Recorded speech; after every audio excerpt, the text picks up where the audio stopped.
Welcome back, everybody. All right, we are rolling today and really appreciate that opening session from our friends at Scooty. My name is Ned Sherman. I'm co-founder of Digital Media Wire, the owner and producer of LA Games Conference. I'm also a partner at Manat Phelps & Phillips, where I head our games and esports practice. Let me invite all of you to introduce yourselves. You can do that by just going to the bottom nav and opening up the chat and changing the drop down from panelists and to everybody, so everybody can see your posts. Also, if you have questions for the panel during the session, please put them in the Q&A area just to the left of the chat so that we can get to as many questions as we can. All right, without further ado, we have a fantastic group for this next topic, which is the growth of mobile games. What's next in creativity and innovation. And let's invite our panel group to the stage. Terry Lee, who is SVP of Emerging Business and General Manager of Games at Crunchyroll. Welcome, Terry. Thanks for having me. Great to have you here. Back. And Jill Wilson, founder and CEO of Robin Games. Jill. Hi, thanks for having me. Great to have you here. Saba Ramani, GM of COVID Fashion at EA Mobile. Saba, good to see you. Likewise, happy to be here. And Bao Dong, Strategic Partner Manager from Google. Bao, welcome. Hi, everyone. Happy to be here. And our moderator, Chris Younger, President of Eisenberg. Chris, great to have you back. Thanks for having me on down, Ned. Appreciate it. Take it away. All right. Well, certainly has been actually exciting sessions going on. Today, I am looking forward to exploring with you all the journey going on in creative innovation in the mobile space. I've been watching some of the other panels. It's interesting. I think Web3 and NFT and blockchain still seem to be very alive and very exciting. I know we might touch a little bit about that today. But with that said, I'd like us to start rolling in with an opening question to Bao. Hello, Bao. Welcome. Hopefully, you've got your cocktail or beverage ready to go. One of the things that often I think we experience is, where is the space going to go? Where do we continue to develop and innovate around ideas? Sometimes some theory there's no new ideas, it's just an origination of an old one. So when I look into that kind of blue ocean space, you've had an incredible journey at Google. You're a part of the starting journey with AdMob, continue to develop and work on products and be involved in a lot of the experience on the Android platform. And I'd love to get just a personal perspective on when we think about innovating, creating the mobile space, and what type of ecosystems out there for gameplay, game experience, game development, any kind of surprises or any insights or any trends you're seeing that could impact the audience today, or think about it. And I think that might be a good starting point to where we might go with some of the other panel discussion. But I love some opening thoughts for you on that, Bob, if you could. Sure, yeah, and happy to give my opening thoughts, and really just, again, happy to be here at the panel. So an interesting trend that I would say that I found for a lot of developers getting into over the past few years is a concept of what I would call genre blending. So years ago, right, in the mobile space, there were some very clear-cut genres of, it's a match 3 puzzle game, it's a hardcore RPG game, it's a base building game. And that was mostly about it. And those are very popular. But I would say, let's call it the past 3 years, maybe 4 years, it was interesting to see more of these games come out where they're actually blending these gameplay loops in, where I actually didn't think it'd be possible to blend some of these in. But then these either morphed into a very clear genre mashup of, oh, it's a game where you do build a base and you have this RPG element, but by the way, the actual gameplay loop is matching puzzles, which is interesting, right? Because it appeals to a more mainstream audience, but it's still a RPG game in a sense. But it was working. Then you got the likes of Puzzles and Dragons and these other game types.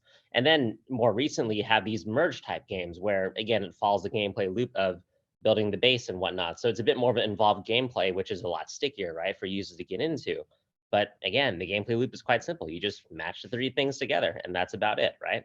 So I think it's so innovative in the sense that there are these developers out there that are just willing to try some of these things out where, you know what?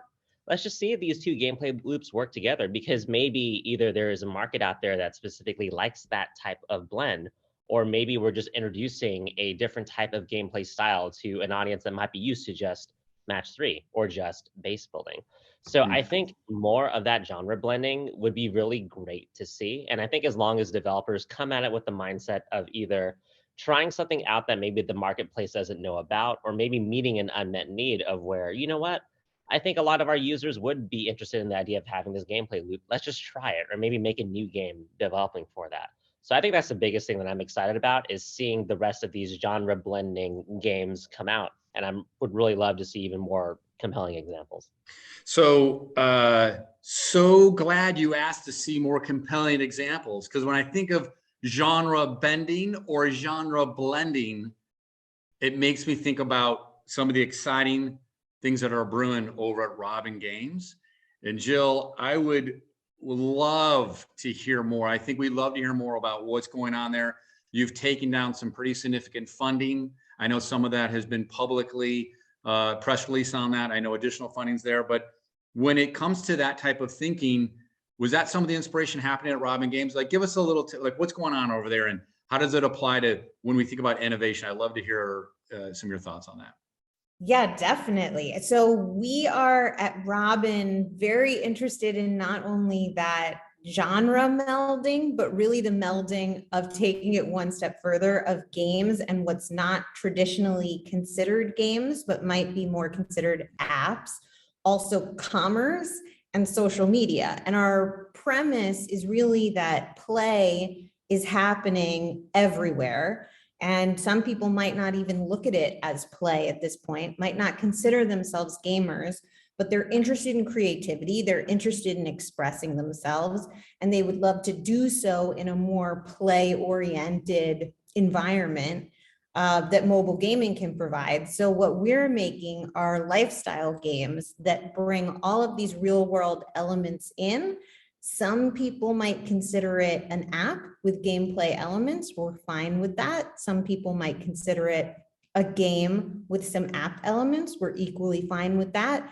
And we see this crossover of the future of gaming, especially for the demo of women, of being a really blended space where people don't have to associate themselves as gamers, but can be playing games really intensely as somebody who does associate themselves as a gamer would. Do you want to, can you share a little bit about, or I don't want to, you tell me it's not appropriate of, because I don't think Robin Games has announced a game yet, or maybe shared, is there anything you can break here and share what, maybe specifically how that's being applied in an actual something that might be coming out soon? Or no, not yet? sure, I'd love to. So later on this summer, we will be coming out with our first game, which is very design based. And to speak to the kind of generalities I was saying before, you know, we're working with, as I know Covet does as well, a lot of real world brands. 110 brands are involved in our game, and there's a real crossover between commerce and the gameplay that's happening.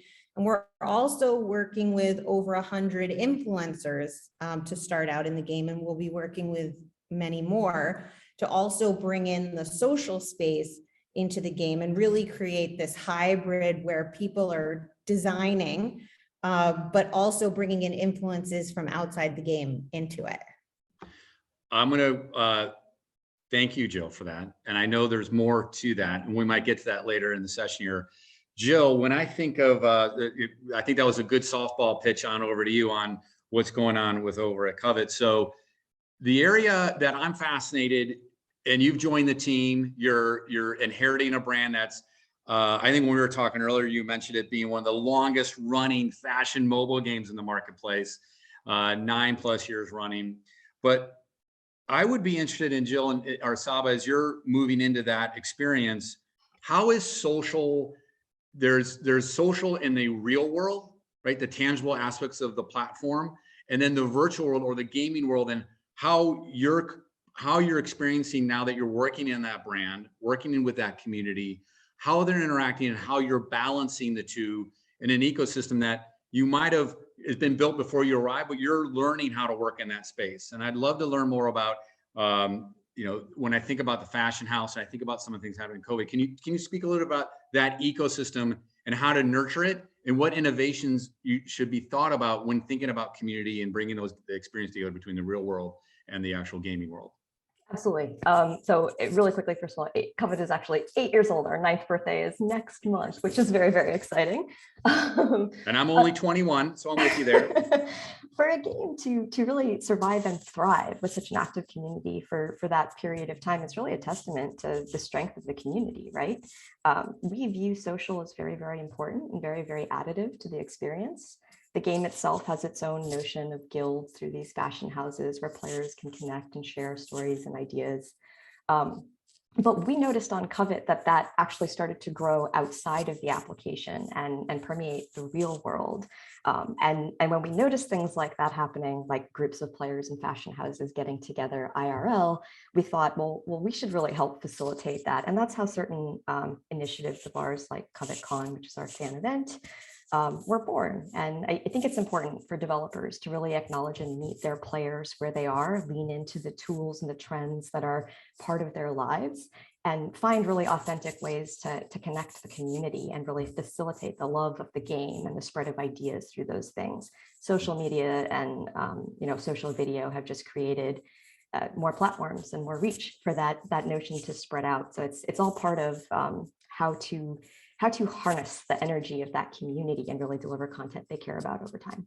And I love the recent article that came out with the journey and the investment you're making around DE&I and looking at acknowledging body types, looking at different fashion types and exploring and bringing that into the model.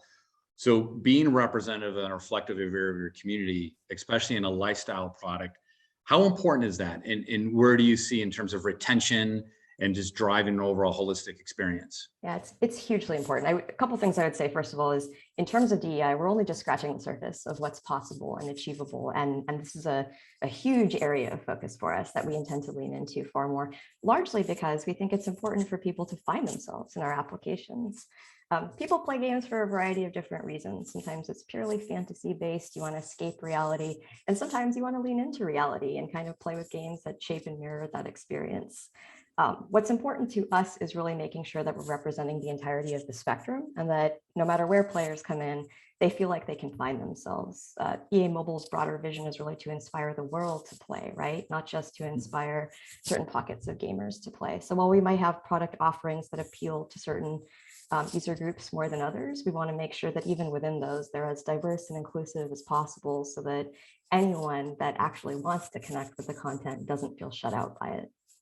Yeah, I think there's both that as a product and an experience to create inclusion, but there's also that as an industry. And I want to just take a side moment here, a sidebar with the group here, and maybe Terry, I'd love to have an opening note, but I think I'd like to hear from all of you, which is we're at I think a critical point where we recognize the value. I went to the 3%. I've been attending the 3% conference the last couple of years, virtually, but in person. And knowing that in an organization where diversity is driven, looking at women leadership that provides better performance, and data shows that when you're aspiring or driving towards that, you ultimately are creating a better, not only company, but also a better experience. And in that journey, the commitment to do that, is there any techniques, anything that all of you are using to help continue to champion that and drive that and expand it? I know each of the companies you're at, that's part of a corporate initiative, but I'd love to hear anything that you've been applying or driving yourself. And so just a quick line for the group to pull from to know it's easier. It's not as easy said as done as you move into creating diversity and drawing from pools, but I'd love to hear the feedback of how you're driving it. And so maybe actually, Bao, can you quick, I'd love to know how you're approaching over at Google and driving that, but then the rest of the group, I'd like to just get a little sense on that. Bao, are you comfortable starting there?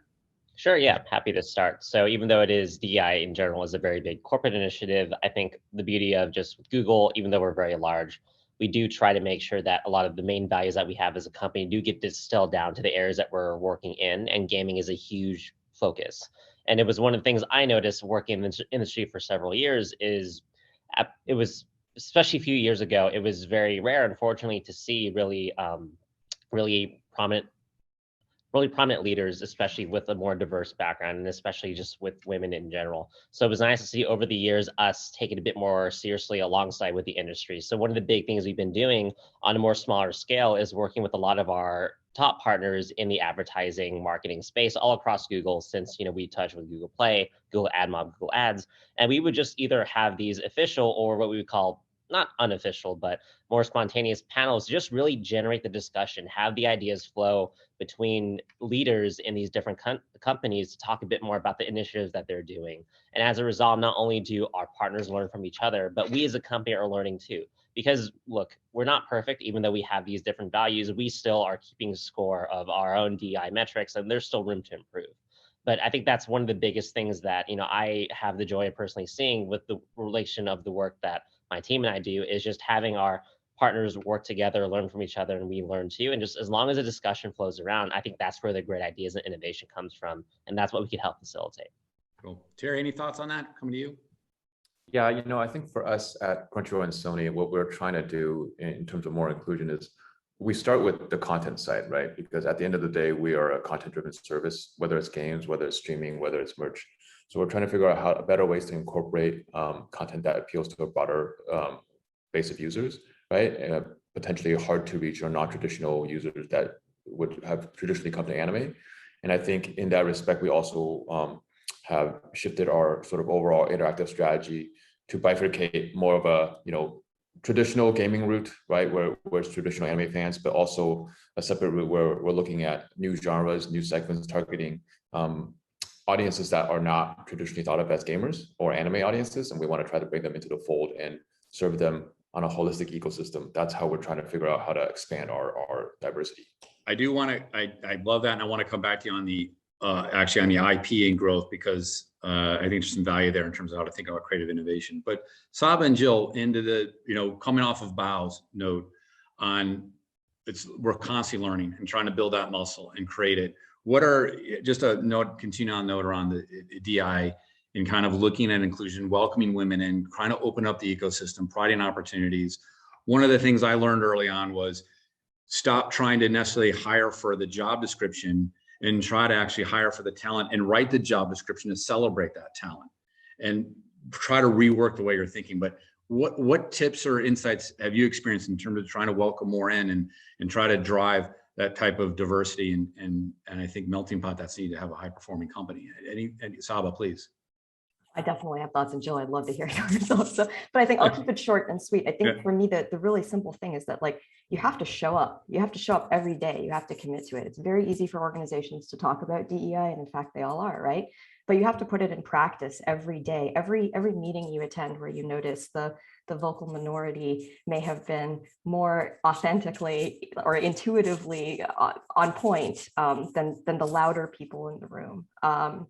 Every stack of resume that crosses your desk, you have to sort of ask for, where is the diversity in this candidate pool? Can I get those bubbled up to the top? You have to actually make it happen in practice. And that's really the hardest part with DEI. It's academically something we all endeavor to do, right? But you have to actually show up and commit to it every day. That's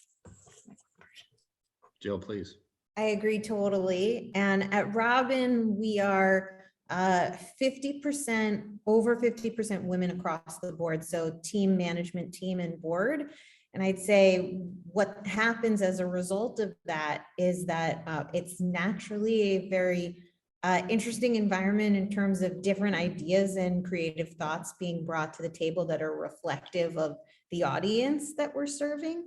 And just trying to make an effort, as Saba was saying, on a daily basis to make sure everybody feels included and heard is a big principle of our company. I love it. And you have to show up every day. It's a great line, Saba, and a commitment, because when I think of creative innovation in a mobile context or any topic, this is a top 5. If you want to start driving creative innovation, diversify the very people that are bringing your ideas to the table. All right, cool. All right, Terry. All right, Crunchyroll, incredible journey. Saba, I know, is alumni, so she has all the deep secrets. Is going to keep you honest, Terry. The idea of creating a house of IP, and there's an incredible IP over there.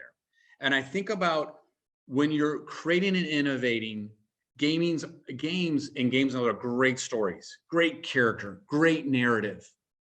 But sometimes they're not a completely slam dunk as a transmedia experience, a term I remember we used to use 10 years ago in building this house of brands and developing that area. And I know you have your own experience and manage your own brands, but what would be a good coaching note or good insight in terms of when you're building IP and how to leverage that in a creative and innovative way? Is it starting just from a gaming first pillar and building an audience and growing out from there? Or are there other things you should think about when developing your IP and where the audiences you want it to live with and perform on? Yeah, I mean, I think this is a pretty meaty topic. I think from our experience, a lot of it starts with having the proper vision set in the beginning, right? Before you dive into a game, before you even dive into IP, sort of understand, what you hope to do with the overall IP to reach the audience. And that really informs the strategies you take. To your point, gaming can be a really rich kind of narrative vehicle, but you have to have sort of the foresight to develop it, right? And so for us, a lot of it can start with gaming. A lot of it for us starts with streaming, start with the content side. And we really have to think about how deep to develop the narrative, the characters, how many seasons, how many months of live ops we want to be pushing this game out for, how long of a narrative we want to be pushing for, and to that degree, how broad of an audience we're trying to get and beyond the initial set. And all of that informs the way we think about creating IP, whether it's for games, whether it's for video. And then we try to make sure that we create the IP and the narrative in a way that can see value in all forms of media participation, right? Whether it's video, whether it's comic books, manga, whether it's games, whether it's merchandise. We want all of these flywheel components to add to the overall adoption of the IP. So real quick follow on that one. So I think of the flywheel, a really great statement. And you have a heavy influence of manga, Japan, you're moving into North America, moving into European territories. You've got some incredible platform to which to distribute and reach. Where does it start at when it comes to audience? You have, and I think this can be very applicable regardless of genre or genre bending or blending. Are you looking at the IP when I look at Attack of Titans or Naruto, when you're developing and moving in that space, is there one medium that begets another medium that helps you reach a larger audience? Well, another way of saying it is, some people may think some of the IP in Crunchyroll is very niche, very focused in a certain audience. Yet you as an executive probably believe in thinking about, there's a very wide audience that can join this, but they might consume it in different ways. Or I'm looking for it to introduce a larger audience. How do you think of audience in that flywheel in driving engagement within it? Is it a bottom funnel conversion, or is it really a top funnel brand awareness? How should we think of the flywheel and how to adopt the IP, thinking about the kind of brands you're dealing with? Yeah, I mean, that's a great question, right? I think it's sort of an evolution. I think the genre of anime, and I'm sure there's a lot of niche entertainment genres that start there. It started with content, and that's not to say that's the direction we're taking now, but it started with content, and it was heavily influenced by targeting, certain segments of that audience. I think nowadays what we're transitioning more to is, to your point about that top versus bottom, we want to understand different audiences engage with your IP through different mediums and different starting points. Not everyone starts touching Attack on Titan or Naruto through the show, right? Some people get exposed to it through merchandise because they see it on a backpack, they see it on a t-shirt, it piques their curiosity. Some people see it in merchandise, some people see it through a game. And we want to make sure, our job is to make sure that all representations of the IP we represent that's consumer facing have a valuable way to lead them back to the holistic ecosystem. So if you start with a game, we want to make sure it's a game that piques your interest beyond more than just the game loop or the mechanics. We want that game to have enough content, enough depth to pique your interest to learn more about the overall IP in the universe. Same thing with the t-shirt, having a lot of different designs. It's a little bit harder with physical merchandise, but the goal is to really get you interested to learn more. So then you consume all aspects and representations of that content. And now that's what gets you the maximum enjoyment of that IP in the flywheel. Cool. So that actually makes me want to go to Jill and Saba here. And I actually embow all of you. Man, I'm really confused. I don't quite understand audience segmentation anymore. It seems to be different terminology between hyper casual, casual, core. we talked earlier, Zynga has been recently purchased by 2K. There's a lot of movement into bringing mobile more into everyone's ecosystem. EA is heavily invested in this space. So when I think of just audience and understanding the audience mechanic and the type of game you're making and what comes with the risk and reward, creative and innovation between these audience sets, can you break down or someone share a little bit about what's the definition of a hyper casual or a casual type of product experience in today's kind of marketplace? Anyone want to take a first whack at that? If not, I'm going to have Jill go first. Jill, please. I'm happy to. So a hyper casual game is typically a very, very snacky game. You have it in one session. That's the entire game. And it monetizes through ads. That's essentially what a hyper casual game is. A casual game is typically considered one that's also snacky, not quite as snacky, but you can have a lot of short sessions. You could play it online at Starbucks. And there's certain genres that go into that typically, like puzzle games, things of that nature. A lot of time people think those are the games that women like to play the most. I will comment on that. Then there's mid-core games, which are, typically games that have deeper gameplay, and then hardcore games, which supposedly have the most intense gameplay and the most intense user behavior. What we're noticing at Robin is that our players in soft launch are exhibiting much more mid-core behavior, even though it's considered a casual topic, which I think is really interesting, that the player behavior isn't necessarily associated with the category that the game is in. And then I'll make it even more confusing and say, not only are we going for gamers and people who are traditionally gamers, but we're actually targeting another persona of people who are the Pinterest users and the lifestyle lovers who, we position our game as basically a more interactive, creative version of Pinterest. If you could step into your mood board, what would that look like? So we're going after people who don't fall into any of those categories, but we think could be brought in directly into mid-core behavior, which I think even a couple years ago, people would say that's crazy. But I think that people are used to more intense experiences on their phone. The behavior that casual players have towards games a lot of times isn't casual at all. It's actually quite intense. But we're still using this terminology to describe these different types of games.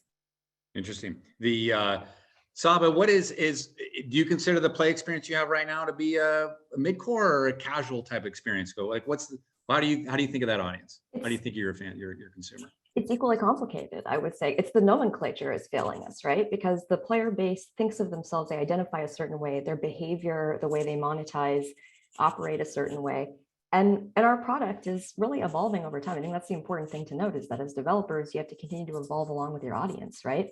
The business model can change to the extent that the product will tolerate. The player behaviors can be changed to the extent that the player base will tolerate, but you sort of have to meet in the middle and make it authentic. I just don't know that calling, a game like Covet casual, hyper casual, or mid-core makes a lot of sense. It's a more complicated question than that. And I think as a whole, the industry is going to change to rename some of this, rethink some of these definitions, because what was considered niche is absolutely not niche when you look at the statistics and numbers anymore, right? There's been kind of an inflection point, and we haven't really caught up with our terminology to reflect that. Well, at this point then, Bao, after this session, I'm leaving. I'm going to turn on my Firebase. I'm going to start logging into the app, and I'm going to start breaking down my audience, and I'm going to start using your tool set to drive it on. What am I going to experience today? When you're meeting, you're dealing with a ton of developers, a ton of clients. I know you're at the front seat in a lot of these areas. How are you coaching them through the ecosystem, or what are the thought processes you go into it when talking about trying to reach audiences in a meaningful way? Yeah, great question. Thanks for that softball there, including Firebase. So I think some of the biggest things that I try to help coach developers, whether they are just starting off or whether they already have quite a few games, but they're launching a new one or want to improve their existing one. The biggest thing is to really understand how, first of all, everything is connected. So I think that's one of the biggest things I notice sometimes that developers tend to forget, especially if they happen to grow really fast, right? Is it's very easy to have these artificial silos come up when you start having your UA teams get really interesting ideas and do their own thing, which is a little bit different though than what the monetization teams are doing or what the creative team is doing or what the design team is doing, right? So the most meaningful interactions I usually have, and this is where Firebase is very natural, is because the SDK that we have released before and continue to improve on offers a lot of tools for developers to handle all aspects of the, not just the development of the game, but also of the growth of it, right? So that's why it's pretty initially confusing at first, because people ask, what does Firebase do?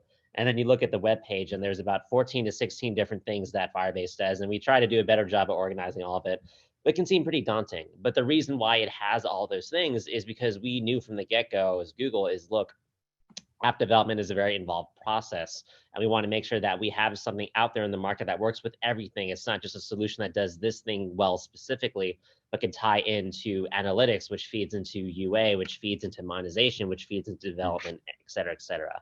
So that's why we designed Firebase that way, and that also is then the bit of advice I would give developers is make sure your teams are talking to each other, because even in these really small interactions that my team does, for example, when we're working with the UA teams and providing some feedback on creatives, we really encourage to have the design team for the creatives come into the meeting and offer some feedback.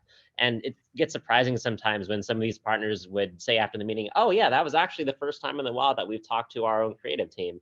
And I just kind of give them a shocked look when I say, well, why aren't you meeting with them, every couple of weeks or month? It seems like there would be some really fruitful discussions to talk a bit more about what creatives are working well, what are users really gravitating towards in the game. And the creative team go to the design team and say, hey, by the way, we're using a lot of these creatives in our UA campaigns. Users are really liking this. Maybe we should consider thinking about a roadmap and making sure we can highlight more of these features or expand on them in the newer versions of the game, right? So there's a lot of beautiful things that happen when you just break down the walls and just make sure different parts of the team talk to each other. And I understand the irony because Google's a gigantic company. Trust me, we're working on that too. But that was the biggest thing I would say in terms of really my advice to really build a great product in the ecosystem. And that's really why Firebase is built the way it's built, to incorporate all of that. I know there's constant updates going on there. And so being able to check that out, meet with your local friendly rep or bow afterwards, there's great tools at your disposal. But you mentioned something interesting in your dialogue around creativity. And I always think of creative in two ways. I think of media as creative, right? All the touch points you go on it. And then there's the creative itself. And it was hard when talking with all of you, where the dialogue of the role influencers play today as a creative or innovative way to drive reach. Not to say that what we just talked about isn't exciting, but the influencer marketplace is certainly creating a shift and where time is spent. And where time is spent, therefore the investment comes with it. And there are tools out there, Tubular, Tracker, Tagger, others that are pulling down data. It's still being refined for sure. Ion as well on our side, trying to work through and create that always on program around influencers. But what I'm interested in from the group here is how you're thinking of influencers and a way to reach audiences, and what is your expectation? Is it an acquisition? Is it a transaction? Is it content that feeds to own and earned? Is it something else? Is it game development, actually helping create a product that is that first reviewer? They're now the PR team. The embargo goes to the influencer, not to the press. So I'm really interested in the thought process of how influencers play a role in your system that goes beyond just marketing. It might be part of just the overall always on ecosystem, especially with the type of products we've talked about today. So perhaps Saba, I'd like to start with you, because I think of the type of content that's coming and how it's shared and how it's recognized. But I love a fast follow from the group here on influencers and the role they've been playing in how you're innovating and creating them within the marketplace. I think there's a very obvious application, especially in a post-IDFA world, to lean into influencers as a means of driving installs, right? Running campaigns, driving installs for your game outside of traditional UA. That's very first level surface engagement with influencers. I think the potential beyond that is huge. And that's one of the giant areas of opportunity in my mind. Of course, like, the metaverse and NFTs and Web3 and all this is really interesting as forward-facing technology of where's innovation going to come from. But just looking at what's happening now with the influencer economy, I would say the creator economy, the shift in engagement going from necessarily having to be active engagements to like passive engagements. I think Twitch is a great example of this, the amount of people that play certain games versus watch them on Twitch. I mean, there's so much to be learned, so much cross-pollination between those industries that can be directly applied to a gaming model. And I think this is a huge area of opportunity for innovation moving forward.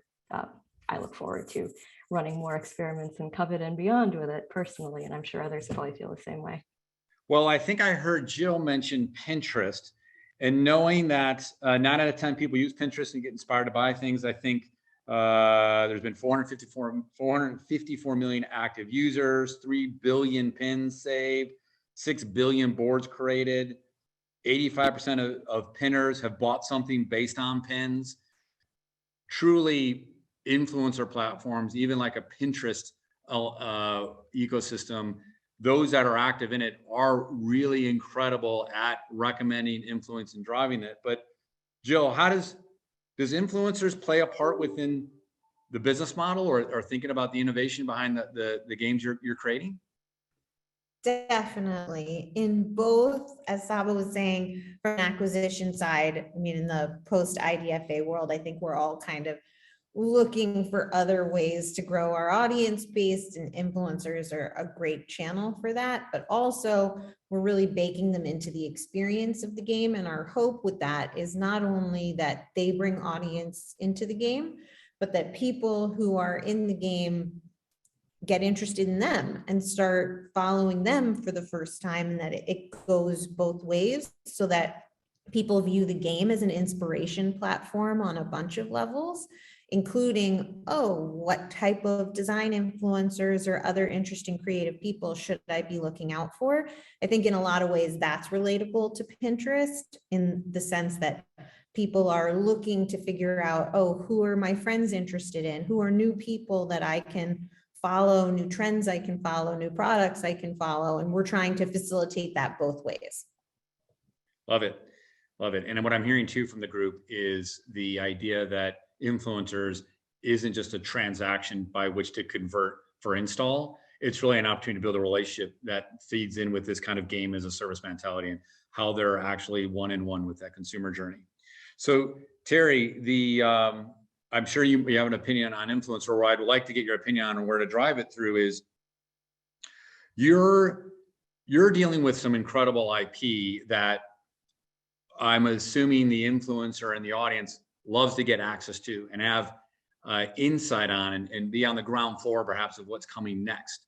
And when I think about the role influencers might play in your world, is it really around providing them first look access into the ecosystem of product, or are you thinking of it as a way to just drive new innovation and development for products because the influencers are giving you inspiration of where to take it, how to create new content? How does that balance for you when you have a really ambitious core that's probably looking for information all day long? Yeah, I think influencers for us play two pivotal roles, right? One is being a niche genre. We often partner with influencers that we know have a different following segment or profile than our traditional IP. So it introduces that IP to a new set of audiences. I think the second role is that, a lot of the influencers that we work with, a lot of the partners that we work with, they act as partner content creators, right? And we want them to be creating content organically to driving interest towards the community. So, I don't know if I can use the word first look, because that sort of depends on the IP and the publishers that we work with, but we certainly try to get them more involved in understanding what's coming down the pipe, or what potential there is to get involved. And if in return they naturally and organically create content and help us, generate excitement in the community, we see that as a resounding success. I remember the last Comic-Con I went to, I think the front row was not reserved for press. It was reserved for the influencers to get up there and get down there. Yeah. Anime and comic space have a huge segment for influencers. Yes, as a fanboy myself. Okay, there is some questions that have come in, and one's been in the China chat area. where I think where I like to go, one of the questions feed into, I think one of the topics I included for you all, which is this idea of advancement. I mean, I get where we're at today with web and blockchain and NFT, and there's been a lot of other panels that have been hitting on this topic, and that's fine if we go in there as well. But when it comes into the idea of business modeling, whether it's games as a service, free to play, is there something new coming around the horizon about, think of your business modeling this way, or in innovation where, actually, for both Jill and Saba, your products, AR is going to be a critical feature moving forward because of fashion or environment. We want to collect that data in a way, and where we're seeing that tipping point go when you think of our phones of Pokemon and Niantic and some of the areas they're doing with AR and pushing that. So the general question is tapping into innovation in the ecosystem around us and where your head goes. And it might be separate from just the very brands you're servicing right now, but it piques your interest because that's just what you're enthusiastic about. I just welcome any open thoughts from the whole group here. And maybe Bao, I'll have you maybe start first and think in that area, but then welcome the rest to chime in. Please, Bao. Sure. Yeah. When it comes to just business models and understanding, what should your game have? What does your game have now? What do you want to incorporate? My perspective is a bit unique in the sense that I've worked at Google for a few years alongside these other different teams, right? So I now have a better understanding of if a game wants to incorporate in-app purchases. I know a bit more about like the Google Play platform side of it. If they want to integrate in-app ads, for example, that's where the AdMob side of it, and of course, Google Ads as well. So my typical answer to that, or the things I think about, is because there is a lot of innovation happening with developers understanding that their audience is not just one singular unified profile. They play their games a different way. They want to contribute revenue to the developers a different way. And by the way, this is very different in one country versus other countries, right? So my biggest advice is, in a way that makes sense for your own games, try to come at it with an open mind of diversity when it comes to business models, because the data is there, right? When you have a game that has in-app purchases, most of the time, that's going to be a very small segment of your population, maybe about 20% or less, whatever the numbers happen to be. But there's still the 80 or so percent that still very much like to play your game. They're probably logging in every day. And maybe it's not in-app purchase, but they might want to have another way to show their support for the game, right? So a lot of developers that I find do this really well is having these multiple business models or revenue models come in, and they do it in such a way where it makes a lot of sense for their game, where it doesn't feel so intrusive, where they're just suddenly throwing in ads and suddenly retention is, impacted and whatnot. It's not easy to get right the first time, but as long as you stay true to what your audience is, you follow the data, you have your teams talk to each other. There's a lot of really great games out in the market now that just are very intelligent with how they do it, with this brilliant combo of in-app purchase, subscription, in-app ads. It just works really well. So that's just my perspective on that. Would you say COVID fashion might be one of those types of examples? I'm just like, do you have a reference of a specific game you put out there as a one to indicate what you're referencing? Yeah, I mean, it's especially like kind of fashion. I feel like the other market games I've seen on the market, I think just generally speaking, the developers that do a really good job of understanding, okay, here's my entire audience. Not everyone's gonna be doing this thing. So let's make sure we have an experience to include this other portion of the audience that wants to support us as well. As long as you stick with that, I think just developers are really catching on to the idea now. And there's just a lot of different models out there, right? Whether it's a subscription, whether it's in-app purchase, in-app ads, et cetera, et cetera. Right.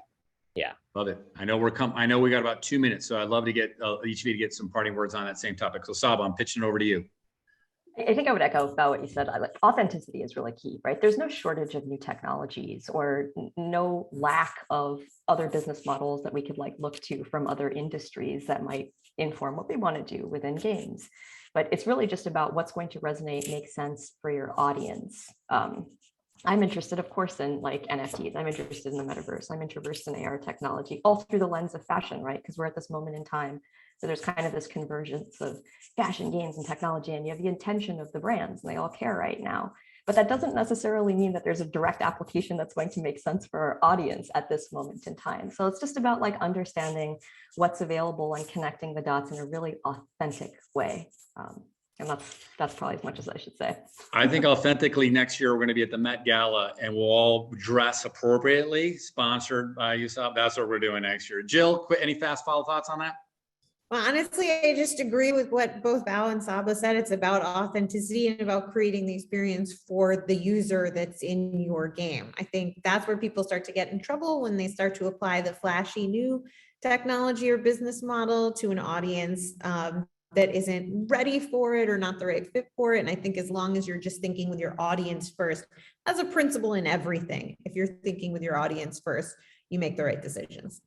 Cool. Terry, bring us home.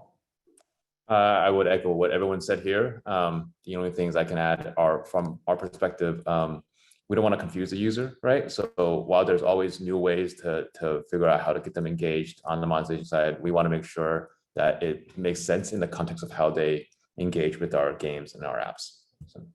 Love that. Ned, anything you want to add? I've got more questions. I keep going, but Ned, are we, if you're there, I want to make sure we're being mindful of the overall programming. Yeah, we are at the end of time, right on the dot too, which shows how efficient you guys are, and that this has been really engaging. And Chris, you always do a great job moderating, but it's really do appreciate that. And Terry, Saba, Bao, Jill, all your insights were extremely helpful, and to the audience, always appreciate the comments and the engagement. So this will wrap it up, folks. Have a great day, and join us at the top of the hour for our next panel, which will touch on the topic of Hollywood in games and storytelling and franchise building that emanates out of gameplay. So, all right, have a good one. Be big. All right. Take care. Thanks, everyone. Thanks, everybody. Really appreciate it. Thank you.